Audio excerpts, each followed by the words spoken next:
नमस्कार।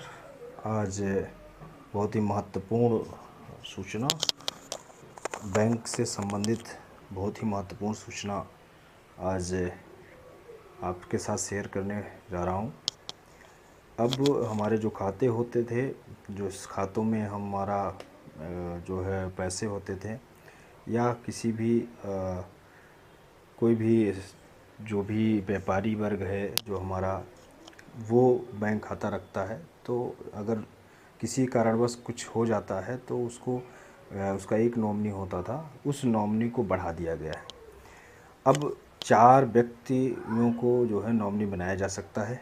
इस पर जो है लोकसभा में जो है वित्त मंत्री के द्वारा जो इसका प्रस्ताव लाया गया और इसमें संशोधन भी किया जा रहा है। आने वाले दिनों में देश के हर बैंक ग्राहक अपने बैंक खाते के लिए 4 नॉमिनी कर सकता है। एक साथ 4 व्यक्तियों को भी बैंक खाते के लिए अपने बाद उत्तराधिकारी घोषित किया जा सकता है, या फिर क्रमवार तरीके से भी इनका नाम कानूनी तरीके से दर्ज किया जा सकता है।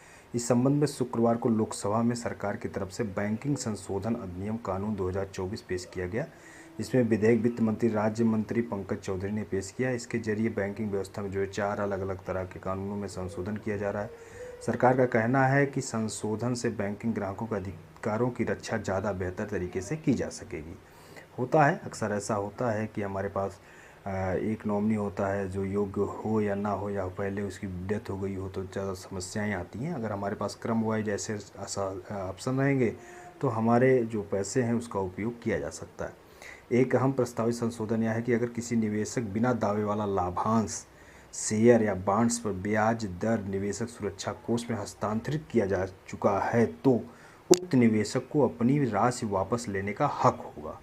कई बार निवेशकों को पता नहीं चलता कि वो पुराने निवेशित राशि बैंक खाता संचालित नहीं होने की वजह से निवेशक शिक्षा और सुरक्षा कोष IESF में डाल दिया जाता है, और एक बार उक्त फंड में पैसा जाने के बाद उससे निकालने की व्यवस्था नहीं थी, जिसकी राह अब खोल दी जाएगी। सरकार की तरफ से संशोधन विधेयक के प्रस्तावना में कहा गया है कि विगत कुछ वर्षों में देश के बैंकिंग सेक्टर में कई तरह के बदलाव हुए हैं, उनके हिसाब से कदम उठाते हुए संशोधन प्रस्ताव किए जा रहे हैं।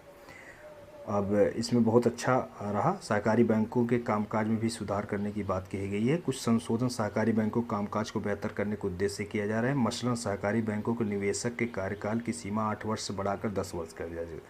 इससे पूर्णकालिक निदेशक या चेयरमैन को शामिल नहीं किया गया। अन्य वाणिज्यिक बैंकों के लिए व्यवस्था पहले ही की जा चुकी है। इसी तरह से केंद्रीय सहकारी बैंकों के निदेशक पद पर कार्यरत व्यक्तियों को साथ साथ राज्यों के सहकारी बैंकों के निदेशक के तौर पर भी काम करने की इजाज़त देने का प्रस्ताव है। सभी बैंकों के लिए यह व्यवस्था यह की जा रही है कि अब उन्हें हर पखवाड़े के अंतिम शुक्रवार को नहीं, बल्कि पखवाड़े के अंतिम दिन वैधानिक रिपोर्ट भेजनी होगी। बहुत अच्छा फैसला है, बहुत अच्छा प्रस्ताव सरकार के द्वारा लाया गया, क्योंकि ये बहुत ही ज़रूरत थी और हमारे जितने भी व्यापारी वर्ग हैं उनको बहुत ज़्यादा जो है फ़ायदा मिलने वाला है इससे। तो ये सूचना थी। बहुत बहुत धन्यवाद। Thank you.